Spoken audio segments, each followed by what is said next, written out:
அதே போல் அண்ணன் தம்பி தங்கச்சி சண்டை இருக்குது, பிரச்சனை இருக்குது, அதெல்லாம் தீர்த்து கொள்ளக்கூடிய அதன் மூலமாக நிறைய நல்ல விஷயங்கள் நடப்பதற்கான வாய்ப்புகள் இருக்குது. இல்லை சொத்து இவ்வளோ கேட்குறாங்க சார், நீங்கள் எதாவது பேசி அதில் முடிக்கிறதுக்கான ஒரு வாய்ப்புகள் அதிகமாக உண்டு. அதற்கான முயற்சிகளை செய்யலாம்.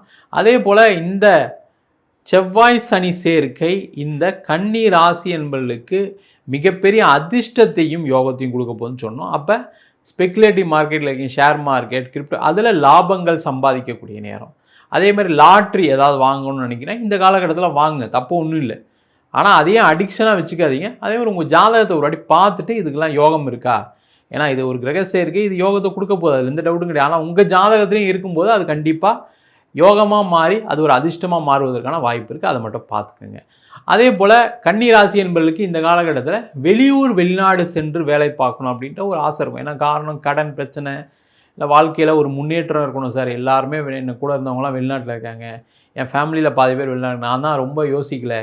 இப்போ பார்த்தா வேலையில் நெருக்கடி வருது, கொஞ்சம் சம்பாதிச்சு வச்சுக்கலாமா யோசிச்சுட்ருக்கேன். மாதம் இஎம்ஐ கட்டிகிட்டு இருக்கேன், வயசாகிடுச்சு, திருப்பி எவ்வளோ தான் இஎம்ஐ கிடையாது, அந்த இஎம்ஐ க்ளோஸ் பண்ணுறதுக்காக நான் சம்பாதிக்கணும். அதில் வேறு ஊருக்கு போனால் வேலை கிடைக்கும்னு சொல்கிறாங்க, வேறு ஸ்டேட்டுக்கு போனால் வேலை கிடைக்கும்னு சொல்கிறாங்க, வேறு கண்ட்ரிக்கு போனால் வேலை கிடைக்கும். கண்டிப்பாக அந்த வேலை வாய்ப்பு உறுதியாக கிடைக்கும். அதற்கான முயற்சிகள் செய்யுங்க. ஆஃபீஸ்லேருந்தே அனுப்புறதுக்கான சான்சஸ்லாம் இருக்குது.